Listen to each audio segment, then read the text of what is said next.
Yo, anwere so mechiachia abusuafo nyina yeda Yesu ase. Sai ne pe na anwere so yeda so te ase. Yete ase a Awurade Yesu Kristo na dom. Yehu ye ho a ene ho bro na so yen so.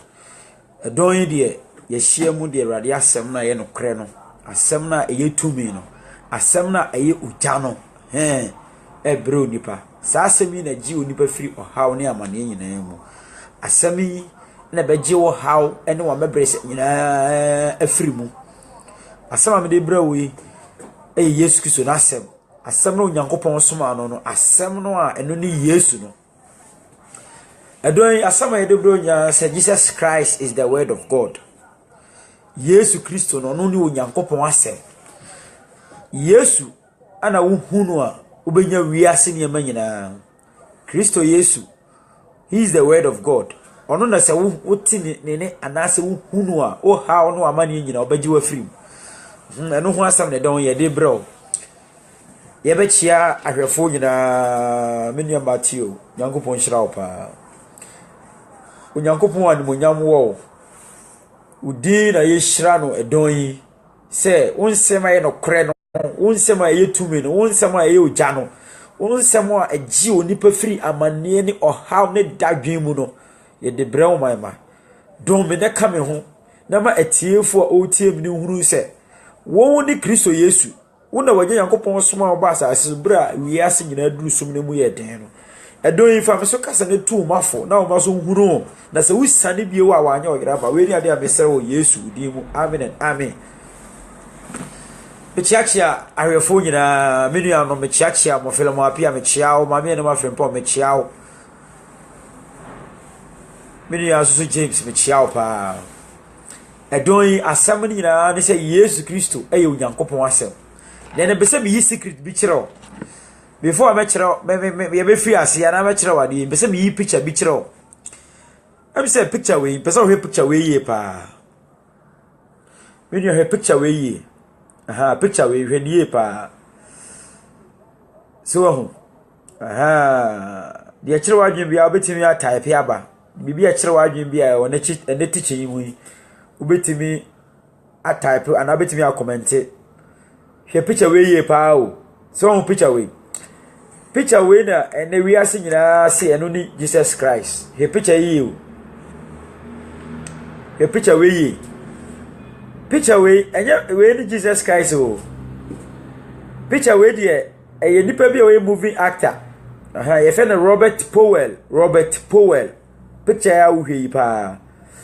sa picture we ene ansori ne e wo Ghana ne wi ase nyina gitum se sa nipa yi ni Yesu Kristo enam sa no sinti no enuano bi so a research awunu se nipa yi ono ni Kristo Yesu sa nipa yi we movie actor enu ti no enam picture we nu ti nipa we ya we movie nu ti nipa bere nyi Yesu Kristo ni sa picture ya we yo we movie actor ono de Bible no kan ye Bible no musua ye no de ye form say Yesu Kristo say de ofri ni nyuma ase ne hyehye omu de Bible na sam ne ye movie omu de act kire ye movies omu ye ya chepa almost be 80 years na be 40 years ni sa movie omu ye almost 40 years ni picture we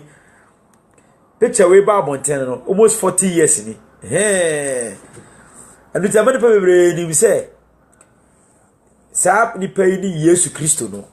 Debbie, one of the movie actor. But on the Bible Chiro idea pa. Yesu Kristo, and you're the Robert Powell, you. Yesu Kristo, you're the Robert Powell, no. The way where if the Robert Powell movie and away where you from. Where you movie. And with Yesu, the one back was no. Papa when the G2 was over acting. Waji tu mu se Yesu obe acte na bakwasem said you ye wo no said you free na djuma ase nipa we ji tu mu se opese o ye sa djuma no but enne no asori dem ni microphone fie ni calendars bebrebe sa picture we no mu di ye enje papa we ni Yesu dabi Kristo Yesu nipa bia wu ne da tetimbre mu no Paul mu hu no me ne wo peso no ye ni the picture bia da ho nipe wa America ni Yesu so nya American ni Yesu we Hebrew ni we Israel ni even Yesu Kristo kura we honhom ni Onyankopɔn de ni sane ye ɔde ni be pie Jewfo abusuam Kristo Yesu we Onyankopɔn asɛm wo ye honhom Yesu ye honhom Onyankopɔn ye honhom Yesu enye onde ni sane nipa yi na nipa bebre jitu bi sɛ Yesu Kristo ni te ne ama nipa bi a omunim sane nipa yi history nipa we fa Robert Powell no we sane nipa we cigarette nyina onom o sane nipa yi cigarette nyina onom we bra mo ye Yesu fom no odu we go konom cigarette o do wo check be ko Google no na bo Robert Powell o do bo Robert Powell a obeyi sa papa we pictures nyina aba be bra mo ye Yesu fom no nyina ntana ma nipa bi omunyi Yesu Kristo edi omudi abehye se papa we enu ni Yesu no nti we ni nipa esom no nipa we dabi we waji tum so obeye movie ni keke enu ti doyi e be kire Awurade asem aye no kure no kire se Yesu Kristo ene ni Nyankopon asem ewiase nyina adurusum Isaiah chapter 6 verse 8 eduru be bi so Nyankopon po nipa bi de na asem pa na ma de so mfa mbre ewiase choro semresi eduru sabre no osoro ye di na Yesu Kristo yi ni ho de se Awurade soma me na mekọ enu nti no Yesu ayo osomafo Yesu no wo ye osomafo Onyankopon soma no wo ye Onyankopon ne doba a ono no osoro aheman nim na duru ebre bi ewiase duru somu no Yesu anaji to mu se wo de Awurade asem no be firi osoro asane abaha Enutina Matthew 1 verse 23 say obawu oba no waturidi Yesu efiri se onu no beje ne mindful efiri won body mu kire se wo ya asem a wodi firi soro aba Yesu Kristo no Onyankopon soma no asem ana obaye pe no wodi asem no a Onyankopon asoma no be ka kire nipa asem no ne se yen sakra ya adwene efiri ne ma bone ho asem no ne se yenya awudie yenya kronobo yenya isekuro yenya bone hodo a chirosem no e kan wo Galatians 5:19 no Mark 7:21 no eno ho asem na Yesu Kristo esane baaye nti wo ya asem a osane firi soro baaye nipa agidi ye no enyankwa tienie pa o nipa agi asem ni di ye no sankrofo ni nyankwa omomuji asem no a ni Yesu di ye no Bible no si omunyankwa dwina asem yi ho pa o asem no ni Yesu Kristo no nipa agi Yesu no onyankwa de wanyi Yesu Kristo no wo si wanyankwa o na waboa sankrofo na no de etwen atemuda enu tina John chapter 3 no John 3:16 ka se Onyankopon do wiase na ode ne ba wo ne krono maaye obi a obagi na di no enye oyiraba na obenya dankwa na dia wonyi ne enu abunifo na Onyankopon ansoma Yesu so bebu wiase atai se Yesu so bra no magi wiase kire se wode Yesu Kristo e baaye nipa woni huye nipa wote asem no nipa wo sakra wa adwen no kire se Onyankopon age won wo ya asam ne ba ne se sakra wadwen asam ne ba ne se jaibone ye asam ne ba ne se twewufri ne ba bone ho ti asam ne yo Yesu Kristo wo ye Onyankopon asem a wo soma no e ba wiase ene binom nyi Yesu Kristo ni eno ebinom religious bebre bi wo mu nyi Yesu Kristo ni se Yesu Kristo no ye code bi na abrofo na code e di aba New Testament code wrong huru na nipa kro ni huru Bible ni Bible no honhom hwe ewiasefo no omo pese da bia no mudi ani mu kan no mudi ka be kasa omo kasa pe ne nipa gi ondi a afi no ma be ye fame nti Yesu Kristo se obi ba no be kasa Yesu so enye Nyankopon na asoma na obagi di sesi a hwe ha se ewiase obi a wagi di obi a onam bone mu obi a wogi di bebre no obi a wode no kre ba na obeda no kre no na o de atoro se me ba Facebook yi se atoro bi na be fi ase a ende no ka be ba life nipa be 10k na ehwe life but asam yi no kore no eye den and nipa pe nsenkyerene nipa pe nsem abeka a be hye ne kuran ene wiase nipa no won pe nsem a wo ka ebe yi na tan o omu nyina pe nsem a be ye wa asom de se wo ka no 2 Timothy 4 no se ndam se nipa asom ye won hirinti obefo akyerɛkyerɛ bebre aboa so no wayi wona firi dukure ma kwatoro mu nipa asom ye omu here obi be pe se Yesu Kristo obi be no be condemn Yesu se Yesu Kristo nye Onyankopɔn ba na Yesu Kristo Onyankopɔn so de ba bia na ye free mason for occultic for na asoma Yesu hwe se ni bakro ni nkwa unim die tie ba sa picture we he picture we ma bi picture bi jiro picture we sa picture yi hwe picture we enye we ni Yesu picture we amana enipa bebre wiase for ne condemn a Christopher sa picture yi nipa yi we a movie actor if na Robert Powell sa nipa yi o jitu mu osua Bible no ana o jitu mu se obe act Yesu Kristo won wo play the character of Jesus Christ and or acting movie nipa kro we so wonum cigarette nipa we say nipa wonyo Kristo ni ene me wo documentary crab Robert Powell obekasa se enye onu ne Onyankopon no enye onu ne Yesu no no no de ogitu mu se o act about Jesus Christ but ene nipa bi wo hye say nipa we nipa bi edi papa we picture si wo esom no we je we ni Yesu Kristo no Yesu Kristo we ye honhom Yesu we ye honhom a oba in the flesh Onyankopon soma no eba asase so se nipa wonde we ye honhom a wo soro abode mfiti ase Yesu Kristo no Onyankopon abode mfiti ase ode wo kan Proverbs 8 verse 22 obi se wonje Yesu ni wo kan Proverbs 8:22 aho no be kire se mini Onyankopon ade a edikan o kyerɛkyerɛ ebra wonya nyiwe adi no ebra Onyankopɔn fa epo ensi ho no ebra Onyankopɔn enfa anyanto epo hye no ebra Onyankopɔn fa mepo maaye no ebra wonya fa osoro besense ho ebra wonya fa asase maaye na be Yesu me wo Onyankopɔn kyɛn sɛ ne dɔba ebra no nya nyi nsuo ani kontonkoro no tie nsɛm ni yo enam sa picture we nti obia opedi bia wo se a Christopher bosom a Christopher ye free mason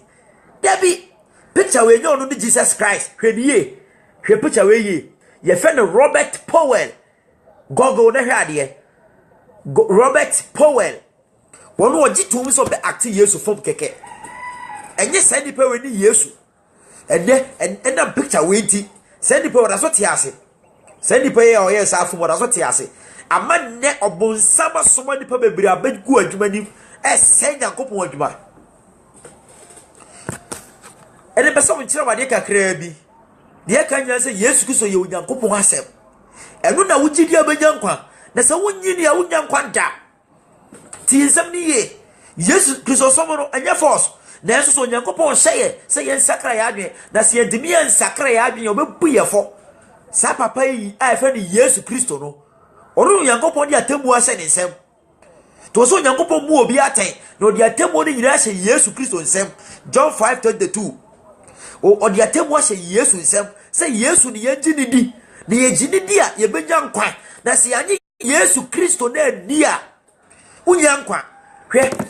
Kristo somuni ananya be somuni honam fam untimi nko na nasante hino direct se wo kwatia no a process this all for obi so ukosi obi so they will lead you to the nasante hine kremosumu untimi nko alanche direct this all for Muhammad so o kremosumu uba enjuma mu a te se public utilities ni bi company abaye adwuma no untimi nko chief manager ho and regional director ho direct just a wo reception na receptionist na buza say wo hwe hwan oh ebia me hwe chief manager okay fine no afa phone no afre chief manager number hello good morning chief pacham so bia bo wachi o say friend say sir okay any manembra untimi nko manager office direct ukokra ba koto manager secretary sana Onyankopon somte na se ne wo so Onyankopon na wonim Yesu a se wo se wo sum Onyankopon una wo kan se wo sum Onyankopon na so wonim Yesu a Bible so your trofo yesu no obelidi u e de wako agya ne nkyɛn na ɔno so na wo so wunim nei ɔno so na wo so wunyiri nie hwɛ ebinom adane Nyankopɔn asɛm ebinom som direct na so ɔbɔ mu nkyɛn a ɔde amammerɛ ne culture binia yɛbɛgye yesu di a hwɛ yɛbɛgye yesu di a obi kase yɛnya yɛ culture o na so yɛ culture na yɛ bɔne na sɛ yɛtwe ewu firi ho yɛkeka Nyankopɔn asɛm no John chapter 1 verse 1 to 4 no na yɛhwɛ Nyankopɔn asɛm ɛka na yɛma yɛnuanom huru no korɛ yɛma obi mɛdaadaa yɛnuanom menuanom mesrɛ mo paa mon subscribe me Facebook no live no mon kɔ market so mon subscribe nti me ba live o nsa bɛka na watie no korɛ videos o nsa ka hyɛ ma onua na unua no so huru no kware ema obi kwa ma ne betu futuro ana azan bi gu waso dabi tie die pa na Awurade Nyankopɔn babu nipa atɛn ena edi akyire hwɛ John chapter 1 no John chapter 1 verses 1 to 4 na yetie asɛm no tie John chapter 1 verse 1 to 4 asɛm no invite asɛ no na asɛm no wɔ hɔ tie hase yo invite asɛ no na asɛm no wɔ hɔ na asɛm no ni Nyankopɔn na ɛwɔ hɔ na asɛm no yɛ Nyankopɔn ɔno ara na invite asɛ no ɔne Onyankopɔn wɔ hɔ ɛnam ne so ana ɔyɛ adeɛ nyinaa na wankwati no anya bibia ɔyɛ na ne mu na nkwa wɔ na nkwa no ni onipa han John chapter 1 verses 1 to 4 invite asɛ no na asɛm no wɔ hɔ tie asɛm no ne wan Yesu na asɛm no ni Nyankopɔn na ɛwɔ hɔ na asɛm no yɛ Nyankopɔn tie asɛm yɛ na asɛm no yɛ Nyankopɔn ne sɛ Onyankopɔn na abɔ wiase nneɛma nyinaa Genesis chapter 1 verse 26 na yɛmma onipa awɔ yɛnsu ana yɛn ban so nti kyerɛ sɛ Onyankopɔn abɔ nipa kyerɛ sɛ wabɔ nipa no yɛ Onyankopɔn enti Yesu Kristo so firi Onyankopɔn mu no ɔno so yɛ Onyankopɔn na onye Onyankopɔn abɔ wiase ne nneɛma nyinaa dabi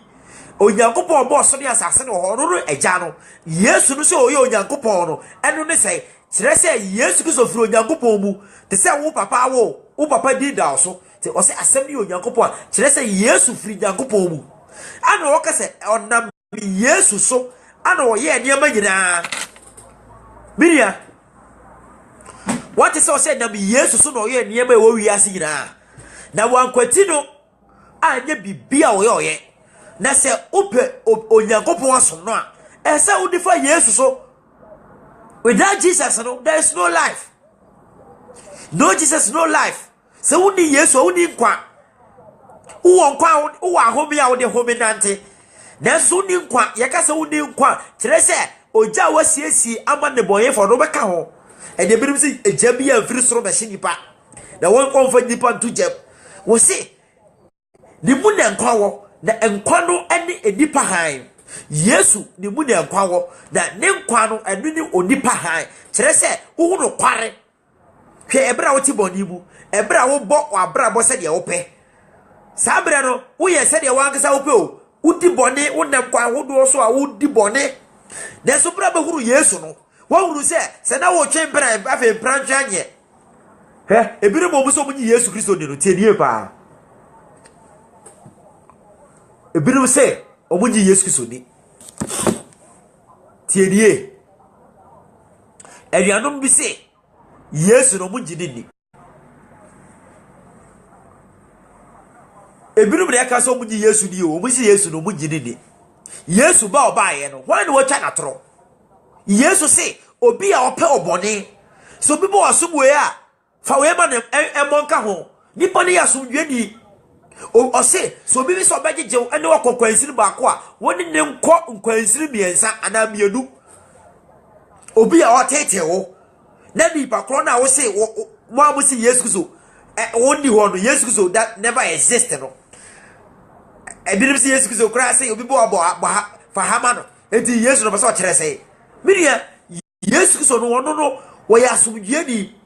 omo mu nyini ni ara omo so mu nyi Yesu Kristo ni no die entra mu nyini ni obi ono aba se obi se obejeje wa jano ba mo de Moses mbrara mu de ye adwuma obi bo abono no eno na pese mu gira so de ye adwuma Moses body Yesu ho dance here Moses odi Yesu Kristo ho dance here mu nyi Yesu Kristo ni die entra mu nyi Yesu Kristo ni die de Yesu Kristo aye bone o Bible ni Matthew to Revelation no Yesu anu masembe na entufo if obonsampo anahom monimpo wonim Yesu no wajidi na ho popo wote Yesu nka na ho popo ohuru Yesu osuro even abosomfo ponim se ana akonfo ponim se hey edi Jesus no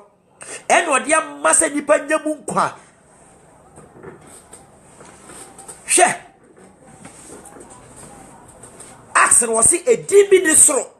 and Nasa ase, so a dear man the person dependent munqua, and only a D Jesus. Tracing of Yangupomu, Invitiasiano or Invitiasia. O Yangupon Quetino, Bibi or Yoye. Oh, what your may say, Yanjini, the banner what didn't buy it. Sign a banner Unyana when you reasia Japanina. Unya Yesunua, when Yankwa. Uhuru na obechi wofiri ma boni mu nanso woni pa beji Yesu Kristo ni Yesu Kristo no aba na odi onyankopon asema ye no kware abesi wa maye enye Yesu akedi ni se farasi popo ya trofo Yesu Kristo ne beyi farasi fo ne to kire se ono no no asem no a wofiri so asane unji ni dia no wanyankwa na se unji ni dia unyankwa mo amu secret society mu na mo se Yesu Kristo di no Munya careful. Na muje mhuye. Muni asofu biya ya one. Ana mo say yes so dino. Miliano. Eni adofo. Emre wie duru. Emre no awie duru. So Nyankopon di atemu di start. Na mo amaje Awurade asem amanyi no kuremu. Na mo dade anuanom no munya careful. Na wonam Yesu so bebu aten. Yeka Revelation chapter 19 verses 11 to 13. Ye huru say yes Kristo aye Onyankopon asem. Revelation chapter 19 11 to 13. Revelation chapter 19 verses 11. O say na mi huru se osoro abie na hwe oponkofita abinie na de ote ne so no wo frɛ no ɔse ade o friends o si ade ye ni onokwafo na obu aten na otusa wotire ni mu na nani te se ojaframa na ahimotherapy buboniti na watro din bi a obiere ni gi ononko verse 13 na wo shatade bi a ode abomojam na ni din de Onyankopon wasem wasi Yesu Kristo ni dinde Onyankopon asem wajina asem ho Yesu Kristo dinde Onyankopon asem wo hu Yesu Kristo asem no wasi ni dinde Onyankopon asem Kristo Yesu Onyankopon soman oya asem oye messenger wodi asem ne baaye ya ji asem ye nyankwa ya ji asem ne di ye adwuma ne ye wonkwa wa waji na ofo nya adwuma no ni nkwa Yesu ne ya asem Onyankopon asoma no Revelation chapter 19 verse 13 wose waturo di bia nipa bia no ji ononko na ni din ne sei wose ni din ni Onyankopon asem Yesu Kristo ni din di Onyankopon asem Revelation chapter 19 verse 13 enti din no ano se wode amasa nipa nyamu nkwa ni dino wuchi ni dina edia na wodi na asam ni ya adwuma wo benya kwa John chapter 15 verse 7 ni ehwe ehoso asema eka na nuanom a wo huru Yesu no huru Yesu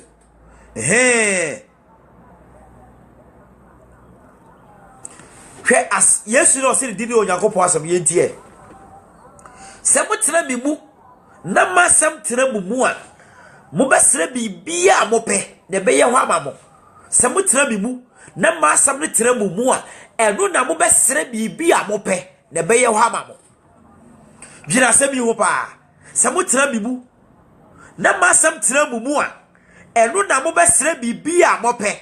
na ebe ye ho amamo se mo tena mi mu na me so ma asam ne tena mu a kwa Yesu no ono ne asem no uti ni di uti Yesu di ni di asem no na waje na asem no ene be kire wo kwan sefa so John 8 verse 31 to 32 no yentie John 8:31 ana Yesu si asuafo a waje na die no se mutena ma asem mu a mu be ye masuafo ampa verse 32 na obehu no kware no na no kware no ayo odehye no kware no ni Yesu eni asem no se first na ware na no obi twempra tie hase o unu obi twempra na Awurade asem na be ka cho se mpratwe de obebu ofo mpratwe de da no temu de obesai wo mpratwe de da Yesu so besane no wo de atemu be mawo afa asem na kasa kyere wo o si mpratwe ba ja atwe obi so onye Yesu ni Yesu so baaye obekasa afa se nipa no wonsa ana nipa no koke ana debi Yesu obaaye no obebo obone so obeka bone wasem na kire nipa Yesu so baaye asase so no wode no kware ene baaye nanso nipa nyi Yesu ni wode no krensem na bire ye nuanom asama Yesu de baaye ne bi na mate na me ka kire wi wasi Yesu ni dendi onyankopon wasem anu wotre se ubehu no kre no na no kre na ye odehye trese ubehu Yesu Kristo no uru no a ono ne asem no na asem no ebeji wofiri boni mu uru Yesu no a asem no beji wofiri boni mu ni nyina ne se ubehu no hu no waka obone ya kire Yesu Kristo anu ti onyankopon no ti bi ko na dim abara wo fa Yesu so hwe enu tina John 14 Yesu so eka asem bi na tie John 14 no hwe asem Yesu eka John chapter 14 verse 1 to 6 osemo makomantu na munyi onyankopon ni na me so munyi bi ni tina bia pi wo magafie sente sa anka me nka kire mo se mereko na makosiese baabi amamo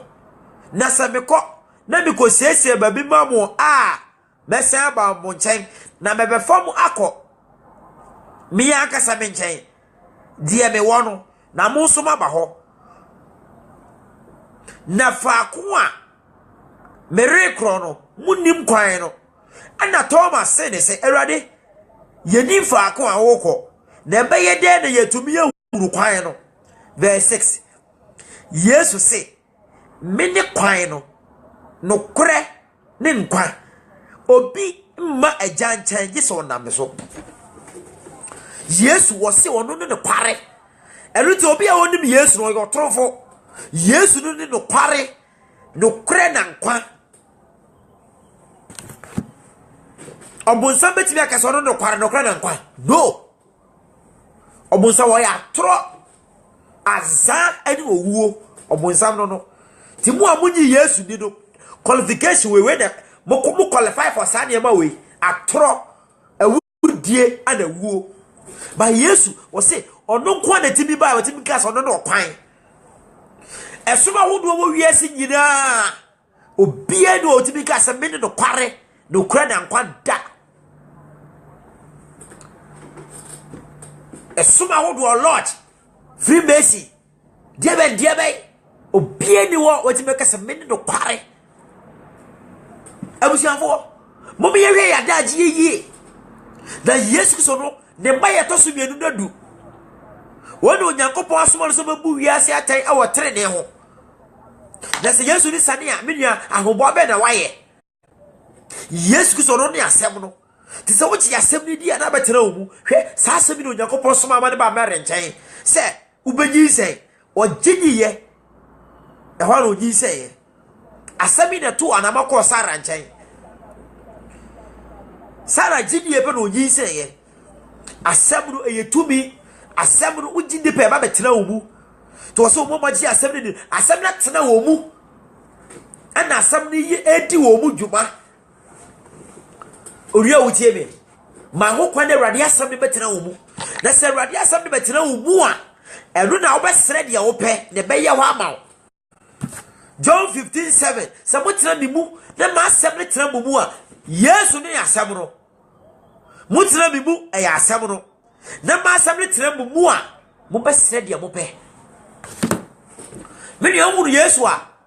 enye ne tintin bi aye he nu obone a waye ho sufre no na obejew na obetie o eba obi dada o ema obi oyo azani bia emeda o no zramu ma Yesu ono no Onyankopon yi no Onyankopon yi ni ewiase nipa bi a kire Yesu wo de fa books ahodo ne kan wo yira copy from Bible na so bono be condemn asem no Yesu no ne bone for ne condemn asem no wiasefo no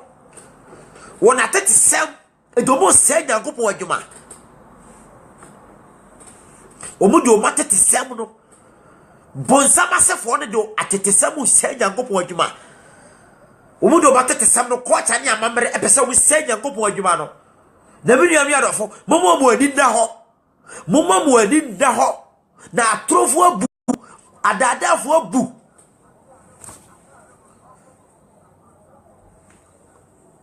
ni nyira sufi asofo enka nokre afọ Bible na dada Onyankopon ma dada wiase gi nipa osika ni nipa bi dida elitema nipa bi mu Yesu ti Yesu se de otema sam no ode ni beto obadwe ma woto na ban ewo obotan so Miriam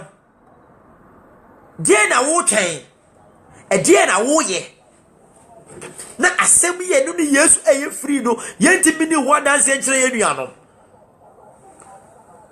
ye da so te boni mu Yesu Kristo oba Yesu ne maye to so mienu na du first no oba ye asem Yesu maye di kan oba ye no oba se wode ne ho be ya agede agi wiase nipa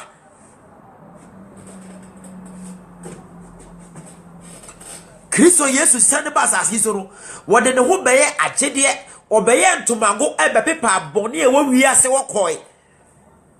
enutina John chapter 1 verse 29 no John the Baptist ewu Yesu pen wo say hey Onyankopon agba die onu no yi wiase boni ko Onyankopon agba ma anu a onu ni Yesu Kristo no so oni ona yi wiase boni de ko edon yi de na wo chen Yesu Kristo no o yede ni yi boni free wiase wonte nka uhuru no o chen dey oni otemenka ema obi dada ema obi va tro ni esisie ni kontompo kasade ene nipa so ye ohere he social media he preachers about social media na o condemn Jesus Christ na nipa bebere so follow no hey mo follow atro de he ebe ye dia mama temuda mo di atro achi mo di atro achi na mo mpe no kware no danu atemuda se osisi angumpo ankeye nipa bi kasatia Yesu nipa bi tia Yesu against Christ she say di Jesus no and I trap am o di Jesus no and I trap o no say Old Testament no am Jesus Christ wo and the New Testament wo am Jesus Christ the just say Yesu bia mae wo agene no agene do butirim say ya tro wo Torah rim say Joshua ya Mashua na Onyankopon bibisa say Onyankopon anye ye kasa mu ana ye friend say Onyankopon Hebrew fro a friend different Hebrew Onyankopon ko Hebrew ma different udi ko Greek different udi ko Helemo different udi ba English different eno no de nya sa adwene timi kreti ye sa na Yesu de te ye na so mu se Yesu Kristo no ana ene ho asemu a wo kan no Isaiah 7 no say obo wo be no di Emmanuel by ba Matthew ye beto di Yesu Messiah ente nya ono a yo Yentina why? Na da beni bobo mu no. Mo de mo obonsam mo powers. Obonsam mo tumi ana mo share kire obonsam hyemoachi. Obonsam hyemoachi. Obonsam be hyemoachi ana oyemu duodio. Hwe da be wuo no. Mo obonsam hyemoachi a omo condemn Yesu so din no. Maba social media so omo condemn Jesus Christ. Asem no be gi nipa no mo condemn nipa afiri ho. Mo yi nipa adwa afiri Yesu so. Edi nipa adwa kosi abosom so. Sangrofo no munie obonsam o hyemoachi no danu atemuda obonsam be twere ho. Hona be ka se obonsam se be de me ho to so no. Se nya wo na betimi age me. Na obonsam no bo a che ne physical atemuda. Hwe no apenso wodi esuyiri se wiase na wanse obonsam sie secret a bidem awi no apenso wodi esuyiri se wiase obonsam doje ye Sodom and Gomorrah wodi oja esse krodu wanse obonsam ye pensui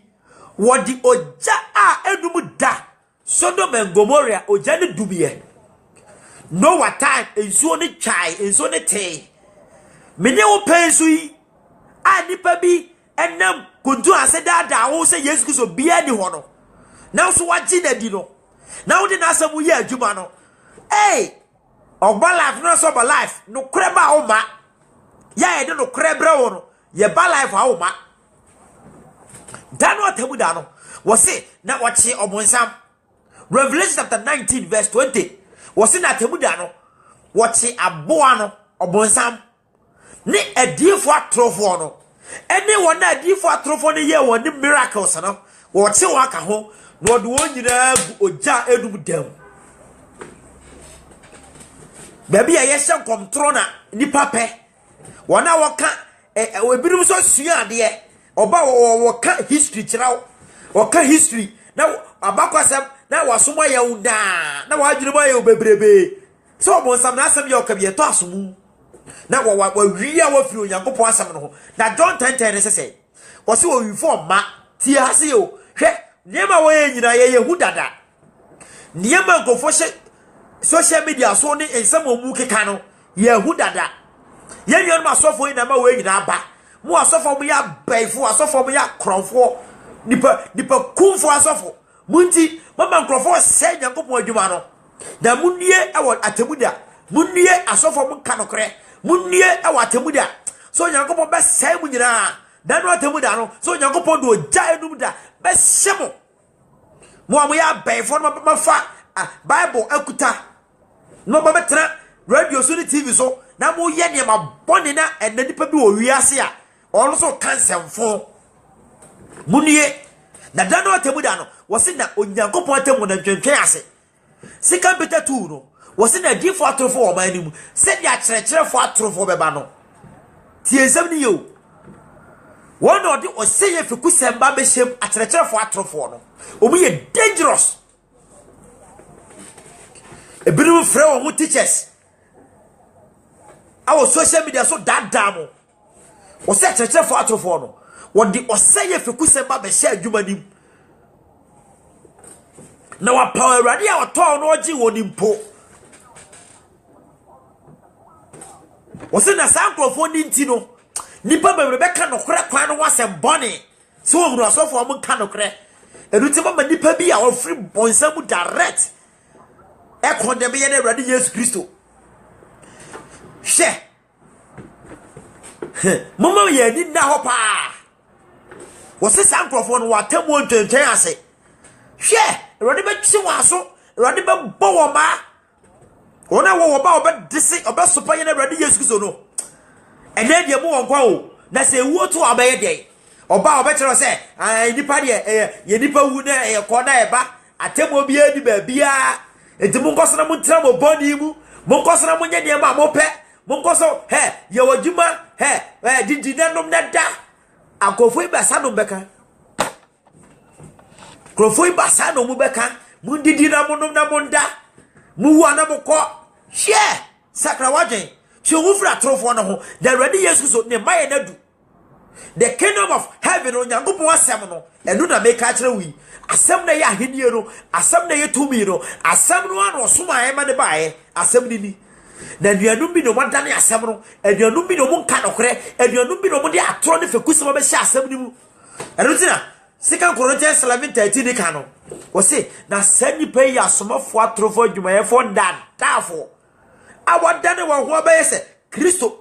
asomafo no se nyanwanwa na obunsampo dane na ho se han bofo enti wona wasoma won no wo basa trene asomafo enya de kase bia na bewie won se de odwuma te bi ni waka sa atasi wadwene sa asemi ho enu na wo ka no sika Peter 3 no verse 7 no se osoro ne asase e wo hoyi odo Nyankopon asema na akora osoro ne asase odo Nyankopon asem na asom asem no ne Yesu no wona kura asem ni mu ti asem na mechira wo ye ba o Kristo Yesu no wono no se osoro ne asase e wo hoyi wode Onyankopon asem na akora said the Makachara was Revelation 19 verse 13 was it Yesu ni di Onyankopon asem Yesu ye fa no Onyankopon asem heaven ni osoro no Yesu so ne kuram Yesu so no Onyankopon yi ni mai wi ase nipa bi number bi say obi na no a nipa hunu bi o obi na no kaseti ya Jesus Christ kese wosia books bi wosia nguma bi te nguma no na LED no share woso di Yesu so na kuram no wodi asia moja tie heaven asase no heaven and earth no woso wodi asia moja wodi asie amatamu ne nipa amumu yefo saida atrufo na abunsamu mai obuba baba ka kire say New Testament e code brofo na kiro from Matthew to Revelation no oba ka kire say code na abrofo na code abrofo na kiro abreye abrofo no be ye nko an slave no de Bible ne ma ye adada asem nkonto mpaye mumma ahomoni ewumumu na bo so se Onyankopon na timumu munka no kore apam dada no Israel for bakosem apam foforo ene wode abre ye amamamu fo se Yesu ya nyini ya mamamu fo no Onyankopon Israel for ye yasefo oyiwo mu blacks no oyi Israel for free mu ana wode ye ne man ana afei no wode Yesu so eba yasafa Yesu so awanfa ye meka ho obi ba be ka kire say New Testament nye papa New Testament say abrofo na atro de abreye broni be say gold ekoi e no ja Bible ma ye hwe 2 Corinthians chapter 4 verse 17 was say na yenhwe ne ma wo hu o se ne ma nipa nani hu no mo on se sankofo ne bo mu kasasa mbenye sika ewiasefo nyina ngrofo yo mu condemn Jesus Christ obi ba no be condemn Yesu nipa kro no so ewiase niema ana wo pre onipa ne nyina kasa se obenya sika obenya ahunyade ewiase no obenya ka bia dam hwe oba bia obeka ahunyade ena o ma preach wo ho fine na nipa obeka kire o se tie obi si Yesu so enye obi na eka o ahomoni mfo yi na eka se Yesu so onye na Yesu onye no na wa kire no kware se he asasi sui bibia wo bia becha wa ha ni ba ko no wa che wa tra na ase wa ka ase papa na akire wo menia ase ma kan comment pa ma me hwe wai wa wo hwe bi comment wa se bi hu ma me wai obi a wa ka kire wo se asasi sui ubeja ha ko bibia wa ha bia ubeja ha ko na obi obeka kire wo se prene pa asasi su niema na wu enu anu no ono ne wa ka kire wo se ubeja niema wa ha ko na hwe Onyankopon ne na hiniye de tere ne kane se di bakro no waka wasempa na waka wasembone di obo be ka kire wo se prene pa japade ne niema no se di bakro no ompe okra yi Yesu ne pay asemuti no wonda bosomafo po so se hwe eniema yehu no ha enche na atwam na niema yehu no etena hoda ha niema yehu wa hai bini asasi ene so niema said the waka in Matthew chapter 24 verse 36 no was say na osoro ni asase be twemu akọ osoro ni asase yo na onyankopon asem na ne Yesu no ete hoda na Freemason for the wiase for ipa obeka kire wo say Yesu so is never exist na what is any payedi nipa wa kire wo say hwe sase bi Job na kan bi o Job 1 verse 23 no Job 1 verse 20 no hwe Job 1 verse 20 to 23 no what does my Job kan ebra Job ni yema o nyina hye hwe Job onya japade nanso so ni nyina hye one day asem na Job kan Job say hey I was born naked ya wo me na mi kuta hwe eluti ni se mi wu a me se kwa ana Yesu Kristo so na mpo so aka no first no 2 Corinthians 4:17 wose na niema nipa di wani hu no enche na atwam na niema nipa fo wani hu no anu no osoro no ete hoda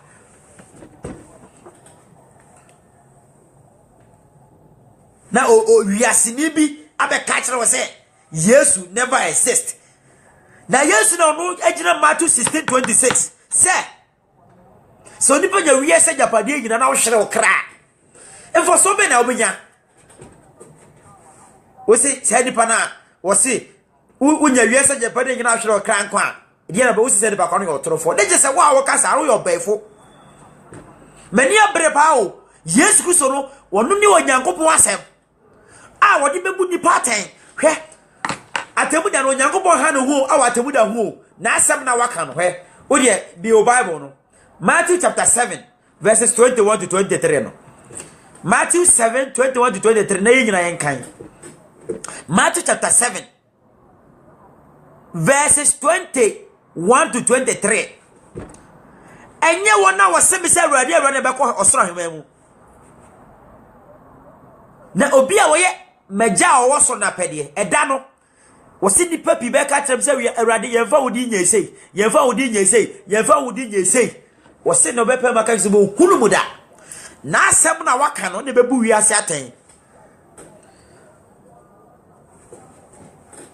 Luke chapter 6 verse 46 adenti na from awurade nenso onyo de mese nipa ji nyankopon di o na onye Yesu ni nipa ji onyankopon di enso onye Yesu ni onyankopon di Yesu so na besi wo se wonam ne so no ye oniema wona odi na si wo se yehuru ye nyam nkwa Acts 4 verse 12 to 13 wo se na gibi ni wo odi Yesu wo se nipa nyam nkwa enu ni edin Jesus Christ na wo so se woni di eni ke se woni nkwa Yesu no odi na ma yese ga nyini ni enya nkwa wo se ya unyini se wonya nkwa wo nyankopon mu yehu ni nyini se Kristo Yesu wona onyankopon de na ma wiase na wiase e baji adi no benyo heaven akọ John chapter 3 verse 16 no me kan John 3:16 na me fama asem no kwa wiye na anuanom bi ni atrofo bi nyama nyankopon asem na dane se won no mo sam na asoma won ana wa ye won ho so nyankopon asoma won oba na oba condemn Yesu oba be condemn Yesu na obi condemn Yesu ni pakro ni nkwa John chapter 3 verse 16 ni masam ni wiye wa ha John chapter 3 verse number 16 na me fama asem yisi John chapter 3 verse 16 yentie na said onyankopon do wiase ni na wode ne ba wo no kro no maaye na obiara wogidie anyara na wanya dankwa verse 17 na onyankopon soma oba no wiase se obebu wiase aten na emom se wonfa ne so nyi wiase de onyi nie no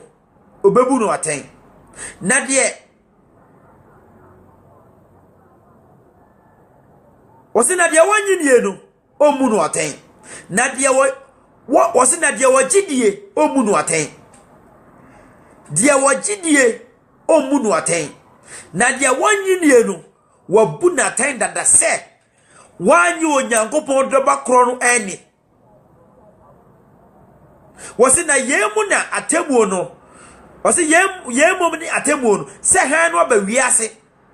na nipa dosum chen han efri se wo nyuma ye bone obiara wo ye bone no etane han no ti hase o wose obia wo ye bone no wotan han no Yesu so ene han asem ya bi ma dwumo pa osisi a obia wo ye bone no wotan han no wona bone so mutan Yesu bi di asem yi kresi obia wo ye bone no wo so wotan han no abone for the time Yesu. Yes, Peter me can play. Obi o ye bone no otan Yesu. Obi o nim se ode ne kra kwa saji bibi no otan Yesu because onim se Yesu no betimi akonka nipa bebre. Onim se Yesu so betimi awini nipa bebre. Nto betan Yesu. Na ode Yesu dino ase nipa. Ode Yesu Kristo dino akondeme. Edo Yesu Kristo nchira wonte na mu nchira o. Obi osoro ahememu mawo. Asema wutie yi Erade nto nsomu so. Hwe wo busade wo ha wa dwen. Yesu no se we onyankopon aguama a wo yi wiase bone ko. John 1:29. Enti no se dia wo gidie no omu no aten. Di onyi ni no obuni for dada. Edo yi so obaji Yesu odi a obayi wafiri ono obabu aten nim. Se obaji Yesu odi don yi di Yesu asama ya adwuma. Na wo gi nyankopon di se Yesu so kan John 14 se munyi nyankopon di na me so munyi mi ni na tena bia pi o magya fie se ntese aka me nkasa mi kosiese ba bia mamo na me kwada bi kosiese amasa ba mo nchen na fa akọ be wono mo so ma ba ho Thomas busa ne se fa akọ ko ne ni bi akire ye wo se mimi Yesu me ni okwan no no kure na nkwa obi ma agya ne nchen gi so na me so obi e no betima ko nyankopon nche bere wa fa Yesu Kristo so Yesu no de nesi wo na John 5:22 eka se na onyankopon so mu obi aten no de atemo ni nyina hye Yesu so nsem John chapter 5:22 wo de atemo ni nyina hye Kristo Yesu nsem John chapter 5:24 wo se de otemasem na wo ti de osoma bi ni die no e wo dankwa na o ma atemo mu de wo twa mu fi owuo mu de otemasem na wo ti de osoma bi ni die no e wo dankwa na omma temuomu na watwamu owuoma konkwam we say if anyone hear my voice emphasize on my words believe that one who sent me has eternal life that person has passed over cross over from death to life dia wagi Yesu die no watwamu owuomu we say obi ma agya na nkyage so na mebe Yesu so na mebe Yesu me ne no kre nkwa me ne no kre ekwan no na nkwa me ne no kre ekwan na nkwa many okwan no kure anankwa tie eye tre Yesu oye asem no anu kwan no asem no anu no kware no asem no anu enkwa no many okwan no kure anankwa fasha wadwimu Yesu asem no eye kwan eye no kure eye nkwa uru no kure na ebeji wafi uni ma boni mu Enuti na John 8:31 to 32 no we say you shall know the truth and the truth shall set you free ubehuru Yesu no a ono ne asem no ebe set you free unya Yesu a ubecho wafi bone ho se unya Yesu a ne ma ye bone no fa ho nsem unya Yesu a ne ma bone no fa ho nsem aha enti no say ubehuru no kre no na no kre no ayo odehye emo obi medada emo obi be kan nsem bi nkyraw emo obi be kan nsem ntu akoma di Yesu Kristo di de onyi Yesu die no ohuru nkwa na oni nkwa soso dwene masem yihu pa de onyi Yesu di no mesi oni nkwa de onyi Jesus Christ di no oni nkwa de wose wonyi Yesu di no Bible ne se Yesu wose meni okwan no hwe obi ani ho a obeka se mini kwan sasam ne yize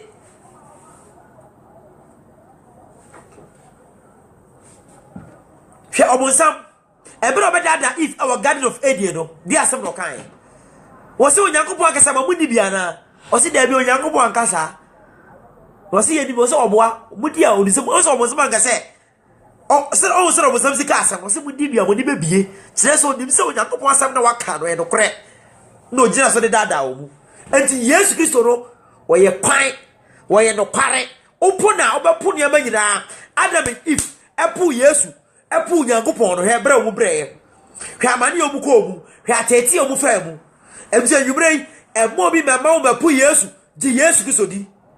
jinidi no no na mapu atan di Yesu Kristo di no na mapu nipa fo di Yesu Kristo di no no na dan no atemu da no onyankopon di atemu na hye nsa se wo mabu wiase nyina atan e wotre ne mu. Revelation chapter 19 verses 13 was say na ni dindi onyankopon asem onu no asem na ye final asem foforo bia mabiem onyankopon soma odifo bia biem onyankopon soma teacher bia biem wasoma teacher na ba no Yesu no te ugidi na ba ya kyerɛkyerɛfo won soma bi mfiri soro mabio wo Yesu no wasoma na manaba se ya nyini ni yenya mu nkwa na ya gini dia ye bre so atwa ya gini dia ye be ya no kwafo ya gini dia na asem no waka na beji ye nkwa ana waka na John chapter 15 verse 7 mo tira mi mu na ma asem so tira mu a tie so ono ne asem no wo ji asem ni na asem na betira hu ji a wo tira asem ni mu se wo ji asem na di na wo tira asem ni mu na asem na betira hu mu ji mi di na mo tira mi mu a ena mbesre bibi a mo pe na be ye ho amamo edon ye Awurade Yesu enyi wo firi wo ha mu amanie mu insohwe mu afidie mu hwe wadwuma aye basa Awurade ma enye yi wo ha no dagen ji Yesu di wate ebe yi kwa mane no obebrese no mesre se Awurade be yama aware na open 2018 yi Awurade be wode be mawo afi wode be mawo yare na asha osoma na arewo ne dagen mesi ji asem ni di na be ye wo ha mawo wo ha no wa bebrese no mesi mi mfiri so no mi mfiri la yi so no na wa ye nhira na wa ye ogefo Awurade be ji wa firi so hwe ne afidie ne nyema boni bia mu ni nyina ne so de Awurade asem be ya adwuma enunti na 1 Peter 3 verse 10 no ti asem we ye masem be twato ni 1 Peter 3 verses 10 to 12 oh Bible bi o se di opeso donkwa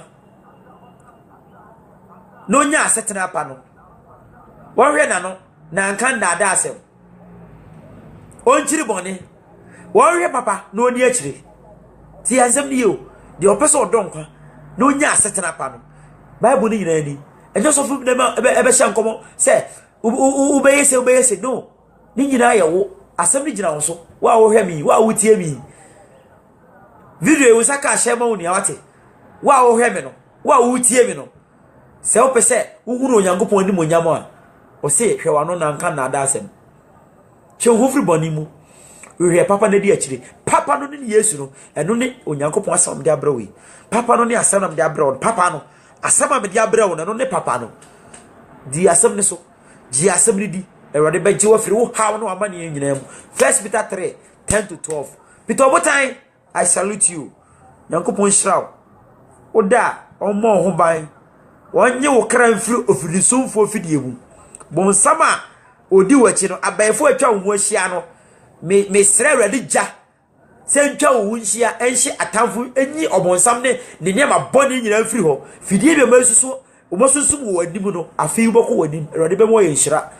oh Yesu Kristo diemu amen and amen I salute you baba share video yi mo nua di mi hwada se kire wo nua bi se Peter Obotan Awurade akoa no wo de ka na se Awurade akoa no Peter Obotan wo de asem na brew wo nye nhira obusu nyina mo nye nhira wai mo nye nhira wo Awurade mu amen and amen